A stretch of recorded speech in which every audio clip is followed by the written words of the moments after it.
Coach, can you just tell us a little bit about how it felt to win in the way that you guys did? Man, just winning felt great, you know what I mean? And so the way we win was really all due to these kids right here, man. Their preparation and focus with all the changes that went down is really a credit to them of how we won. They continued to do what we had been doing all year long. They stuck to the blueprint, and that was the outcome of the game. So great job by them.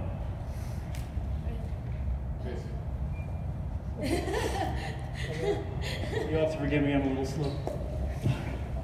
All right, kind of feels weird asking this question with the head coach here, but just Jordan, I mean, clearly you guys were prepared to play as a team today, so just talk about the job that Coach Miley and his staff did preparing you guys for this game.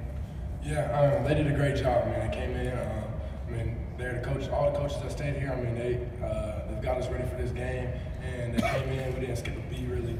So it's credit to the whole team and to them just for the job they did, and just thankful for that. And Coach Miley, I mean, he's a great coach, and I'm just glad we got that win.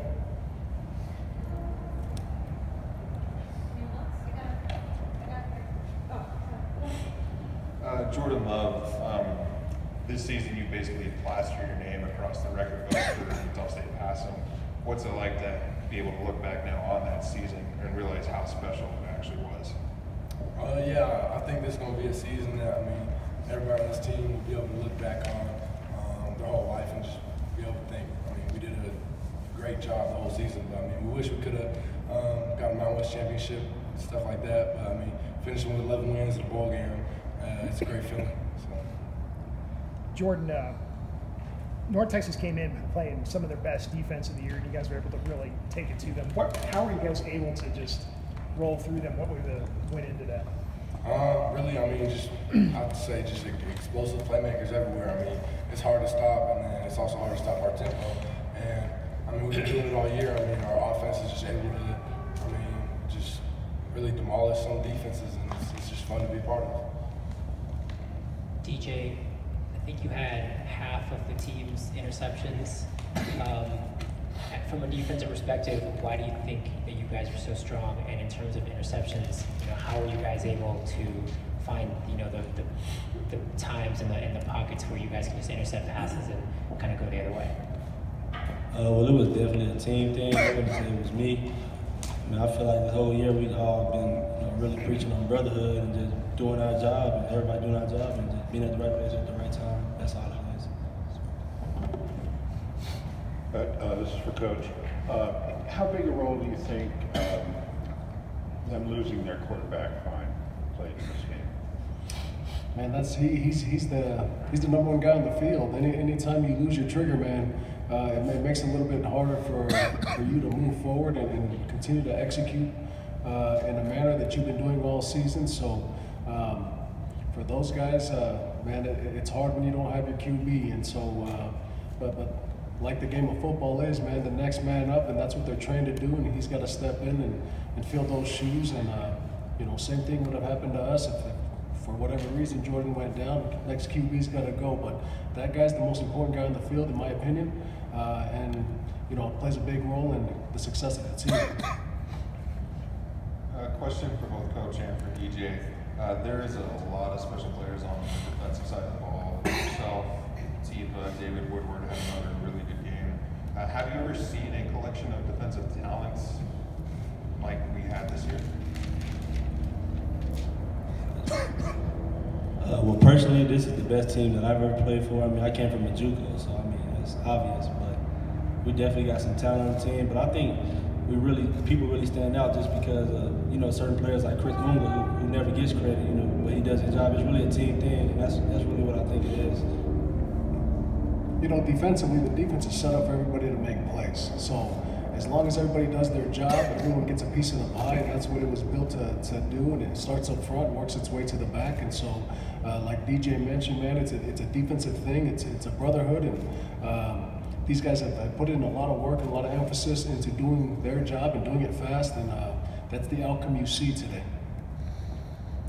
Coach, Jalen and Aaron had big, receiving games, and then Gerald had a big rushing game. Can you just, what did you see from them, and why do you think that they were so effective in their roles?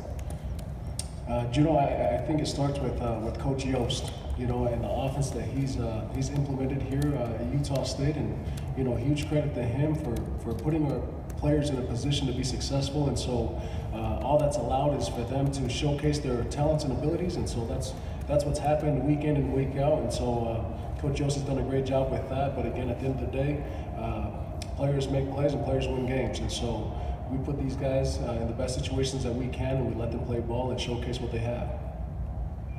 DJ, I mean, clearly with them missing Fine put a damper on their offense, but still, I mean, these guys were in position to break several program records, single-season program records. You limited to one trip to the red zone today. Just talk about how big of an accomplishment is to limit an offense like that to one trip to the red zone the entire game. Well, it definitely feels good. It's a blessing to really be on this team. And this defense, we call ourselves DSD. We just came to play today. We had a goal, and when we got that goal, then that was to leave here winning. What does DSD stand for? For us, we believe in having an identity. You know what I mean? If you have an identity, there's more purpose into what you're doing. And these guys are the dark side defense, and so they take pride in that. And so DSD has been happening all year long, and it will continue to move in that direction. But that's who they are. That's their identity, and their film is their resume. So. Jordan, there in the second quarter, you guys outscored them 24-0. What was going so right for you guys in that quarter? We were just making plays, I guess, in the second quarter. We had a couple of explosive plays in the passing game and stuff. So, in the first quarter, we weren't really moving it as well, I guess. But, I don't know, it's just nothing really changes or anything. Players just make plays at certain times. A question for both DJ and for Jordan.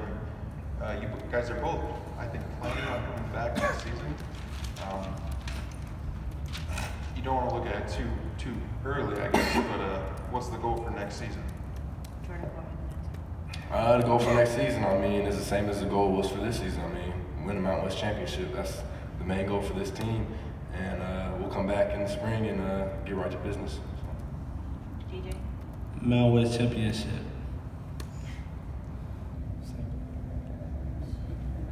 Coach Frank, now that the game's over, can you tell us about your future? What's your next move? I haven't had time to think about that.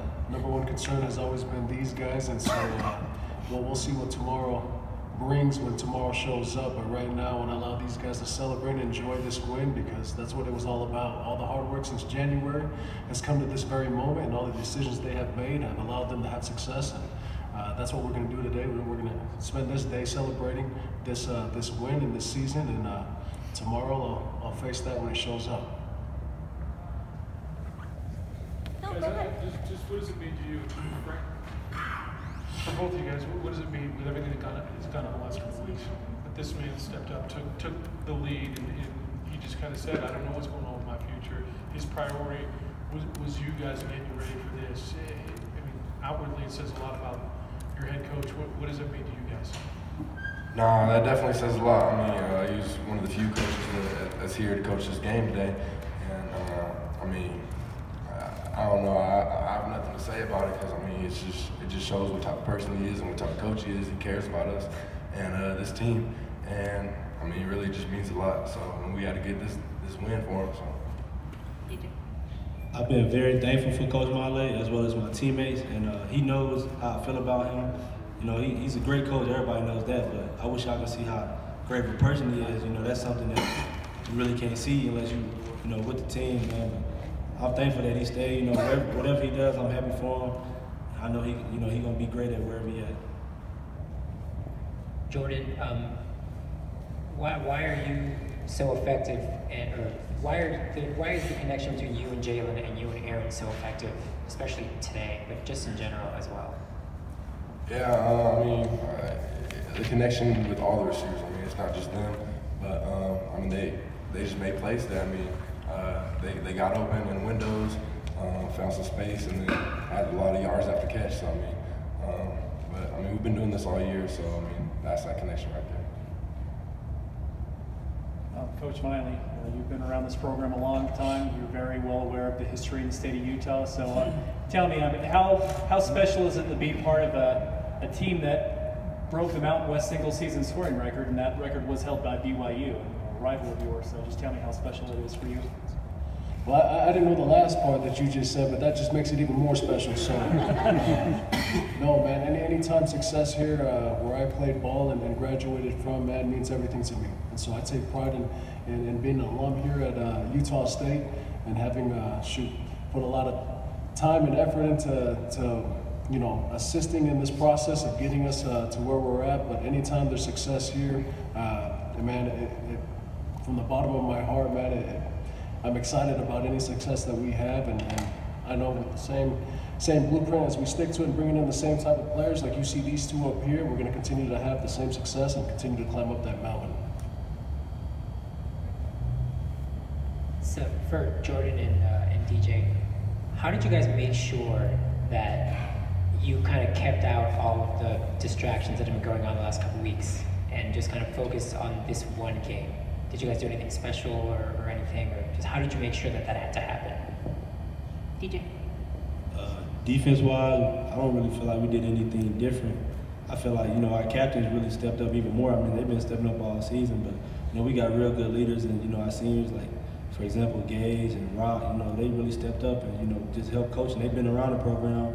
You know, they know what the Aggie way is, and they just showed us younger guys, you know, how to do. So I really don't feel like we did anything different, but I feel like, you know, they stepped up even more. Yeah, I mean, captains just leading us, leading from the front, and then also these coaches just being able to keep us just focused on what we got to do and get that win. Coach, I just want to get your thoughts.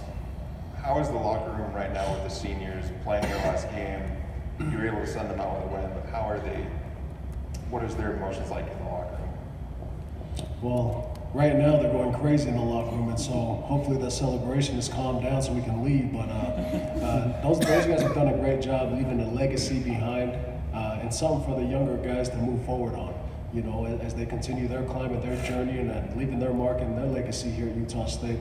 Man, those guys are more excited than anybody else, and I'm glad everybody, it was a team effort in sending them out the right way and ending the season the way we did. So again, I appreciate our seniors and their leadership and their commitment level to excellence and assisting us and getting us to where we are today. Anyone else? Just one. I got you. Sorry. No, it's fine. All right. Jordan, I mean, North Texas, I want to say they're 15th nationally in rushing defense, had only given up 200-yard rushers. Gerald had more than 200, Darwin was just shy. So just talk about the job your offensive line did today against pretty well-respected rush defense. Yeah, I mean, the O-line, I mean, not just today, but this whole season, I mean, they've been terrific. I mean, we've been able to run the ball easy. I mean, it makes it easy for G and Darwin back there. I mean, having the holes they got, and then also in the passing game, I mean, I got a clean pocket all the time. I mean, the number of times I've been hit this season is super low, so it's just credit to them. I mean, they do a good job every week. I mean, just being able to protect, and can't give them enough credit. So. Coach, right here, you guys were 12 of 20 on third downs, coming in. I think you guys are 45%. Why do you think you guys? And I think you had a couple touchdowns on third downs today. Why were you guys so particularly effective on third downs? You know, that's a huge emphasis for our defense as part of our blueprint. It is limiting the amount of possessions that the offense has. So one of our goals is 3 and outs. And so for us, getting the third down is huge, and getting off the football field and getting it back to our offense as they continue to be explosive is a big part of what we do. And so I think that's why we've had so much success on both sides of the ball, is us getting the ball back to them and them feeding off of that and continuing moving the ball into the end zone. And so part of our emphasis and blueprint defensively is 3 and outs and getting off the field on third down. Sorry, I wasn't clear enough. I meant on offense. You guys were 12 of 20 on third down conversions. Oh, I'm That's sorry. what I meant. No, man, I think it's Coach Yost putting them in a position, understanding what they're looking at defensively, and putting them in a situation to be successful. So it starts up front. Jordan just talked about the O-line. It starts up front in protections and them communicating and picking up blitzes because they're a very aggressive football team. We knew that they were going to bring pressure, and those that did a great job up front of picking those guys up and allowing Jordan to have time to get the ball in his reads in the locations he got him to. So team effort on everybody, but it always starts up front. Anyone else? Okay. Thank you, gentlemen.